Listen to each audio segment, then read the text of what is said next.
Welcome to Reddit After Hours. This is r/PettyRevenge, where OP sicks a drill sergeant on his garbage roommate.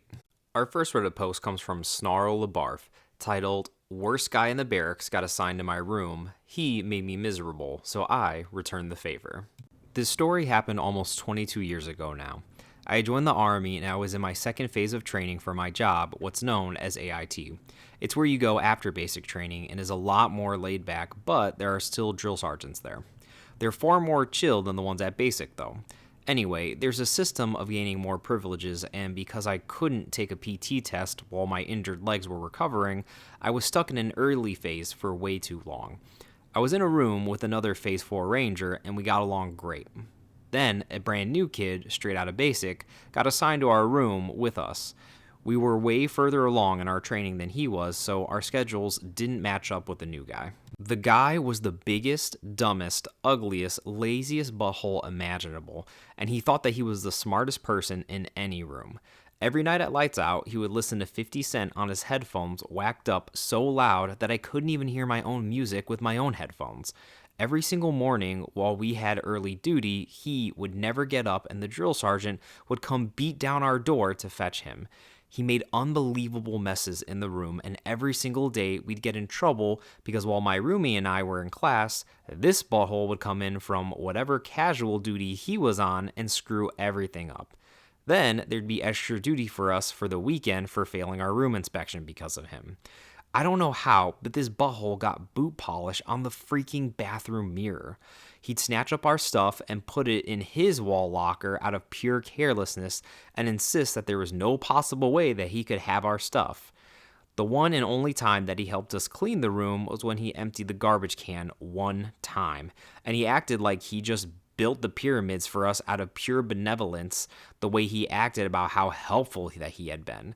And when he wasn't doing all of this, he was picking arguments about what a genius he was. So, you have to know that we despised him. We'd ask for him to be moved, but the drills would never do it. We honestly wanted to unalive this guy. In fact, I still kind of do to this day. Every single day, we'd both tell him what a consummate piece of crap he was. Eventually, he came off of casual status and got into class.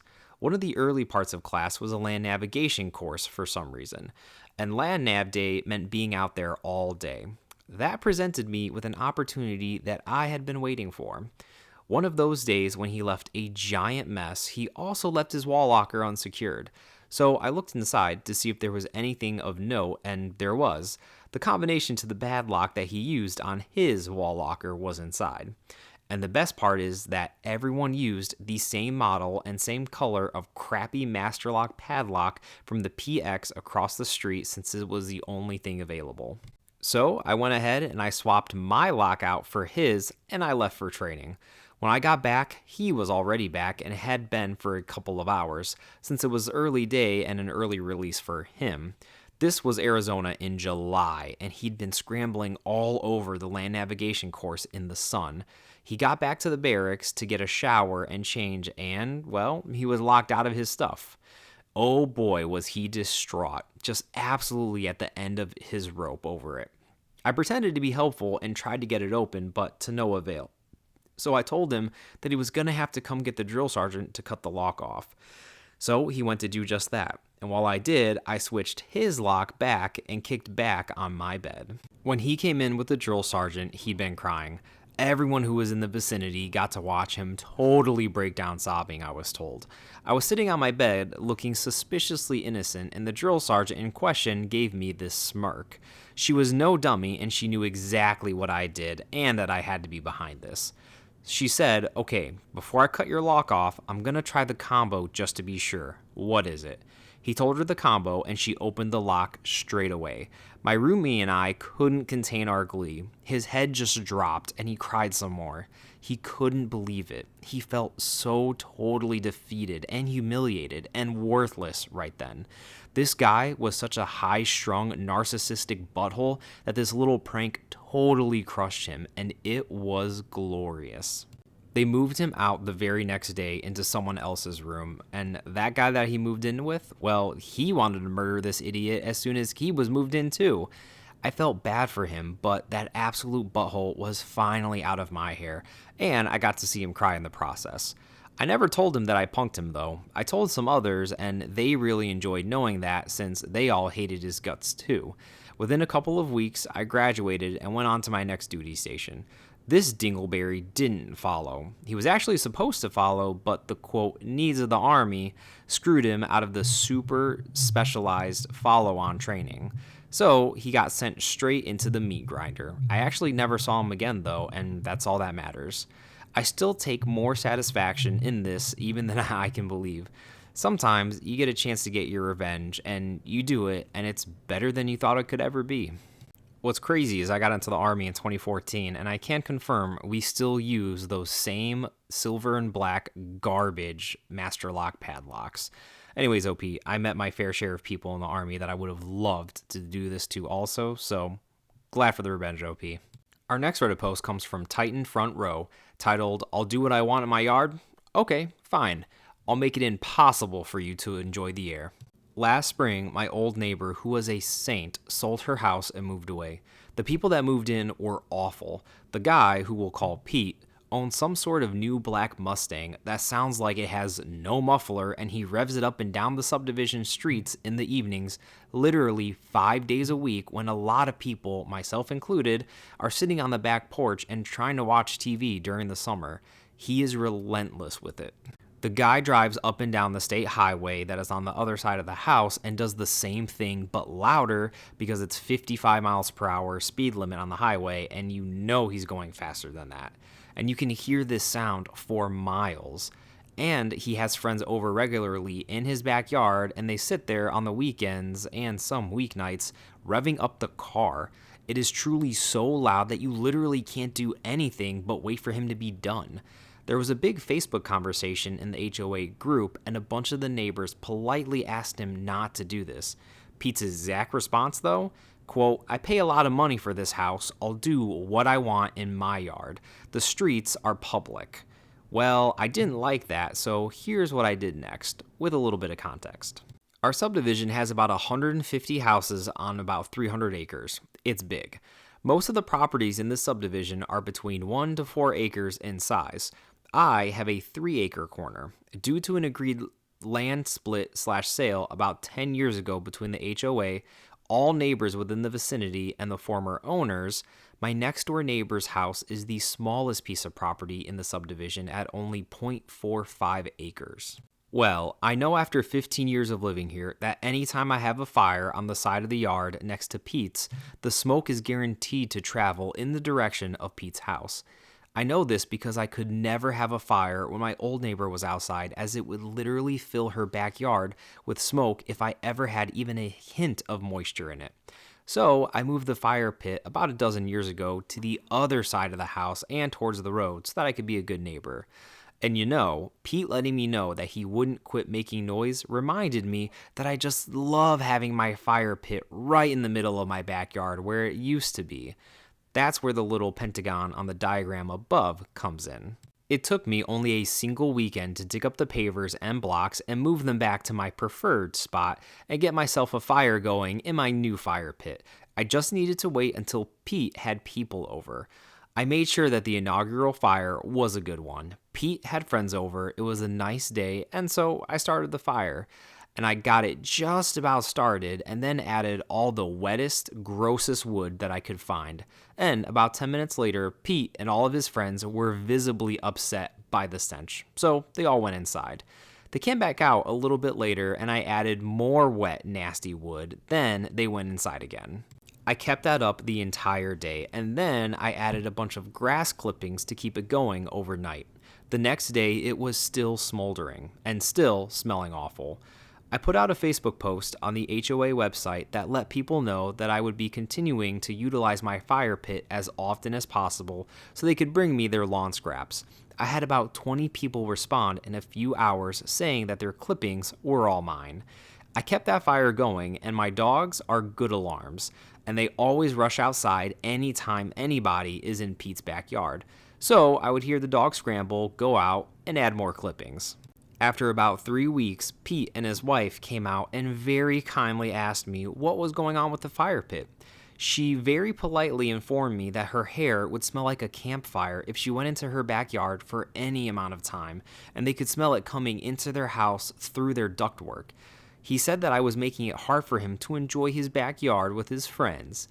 They asked if I could ease back on the fire because I, quote, probably didn't know that it was impacting so much of their home life. I looked at him and his wife, and I said that it was clear that sometimes we didn't recognize how big of an effect something could have on our neighbors until they told us about it. But then I said, as objectively as possible, that I normally live by the same, quote, I'll do what I want in my yard thought process as Pete does. I have a right to enjoy my yard, you know. I looked Pete dead in the eyes and said, I know you support that because of how the conversation concluded about your car, right, Pete? He looked at me like I had just scratched his favorite CD. He knew what I was doing, and his wife looked at him, and it just dawned on her. She said that she gets it, and we won't hear the Mustang anymore. I said thanks. I took a gamble, and I put the fire out right after that, and it was actually the right call. I haven't talked to them much since then, and I'm not too concerned about that because I haven't heard the Mustang since then at all. All in all, a good little case of petty revenge. Our next Reddit post comes from Peace Love Smith Wesson, titled, Wife was told that she should enter nursing school instead of engineering, and she said nah. I met my wife in high school. This was in the late 1980s and graduated college in 1992. Although we never really hit it off at the time, we were in the same groups. So after high school, she was, quote, voluntold by her boomer parents to marry a boyfriend and move out of the house, and that boyfriend was not me. She was working as a nurse's assistant, and her boyfriend, now husband, was going to the College of Engineering. She wanted to go to school, but she wasn't sure about the direction. Being smart, she wanted to challenge herself, so she started looking at law school. She went to college during the day and worked at night to help support the husband who just went to school. They finally had some free time, and we were invited to join his parents for dinner. During the dinner, the father-in-law started to ramble on about how the engineering school that he was going to was super hard. For context, he was a professional engineer himself, and that law school might be just as tough. He insisted that she look into going into nursing school since, quote, you already work like a nurse. The son, who was her husband, agreed and said that it might be easier for her. She took that as a challenge and immediately enrolled herself into the chemical engineering department. She was the only female out of 120 students in the program.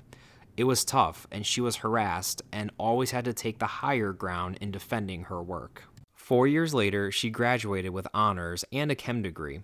Her husband had taken some time off the program and got caught up in an affair, and she dumped his sorry butt. Many years later, she went to court as a subject matter expert for a landfill management company, testifying as a subject matter expert against her former father-in-law, who was also a subject matter expert as the landfill designer / PE stamp that designed the landfill. I'm not 100% sure of the details, except that she testified in court against her former father-in-law's designs, and they spoke afterward. She actually hadn't spoken to the family since the divorce. In a casual conversation outside the courtroom, her former father-in-law was grateful that she did not attack him personally, but she did support the design flaws, and he acknowledged that there were flaws. In conversation, her ex-husband came up and his new career. He had dropped out of engineering school altogether and married the girl from the affair, and was now working as a nurse in an old folks' home. No shame, it's a highly valued position, but not the engineer he was studying for. The former father-in-law understood the irony but could not understand how a woman could beat out 120 men to be dean's list in an engineering program. I hope this brightens your day. OP, good for you. Standing up to sexist people like that way before it was, really common. Back then, it must have been super, super hard for you to get into that engineering program, and to stand up to all those guys, kudos to you, OP. And screw your father-in-law and the ex-husband. They both sound like, pieces of crap. At least he doesn't sound as bad, but still, sexist in nature. But, what can you expect for the time, I guess? Our next Reddit post comes from Maleficent Virus 1852, titled, I have a little brother who's 13 who broke my Xbox controller. As payback, I got the barber to give him a bald fade. I, a 20-year-old male, have an Xbox that I let my 13-year-old brother play on one day, and, of course, he broke my Xbox controller. I called him out on it, and he told me that the game was stupid. After I told him that I'll never let him use my stuff again, he gave me a meaningless apology. I had to buy a new controller, which really irked me.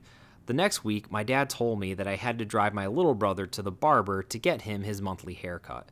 While I was driving, my little brother put his feet on the dashboard, and, of course, after I called him out on that, he started arguing before getting his feet off the dashboard.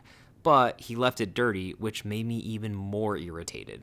When we arrived at the barber shop, my little brother asked the barber for a taper fade and a trim.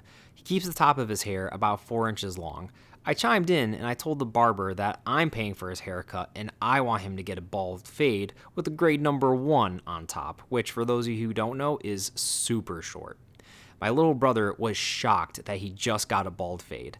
In the car, he started screaming about how I'm the worst brother ever, and I reminded him that this is what he gets for being a brat. Besides, your hair will grow back. After coming back from school with his bald fade, he's just giving me the silent treatment and glaring at me. Dad isn't too happy about this either, though.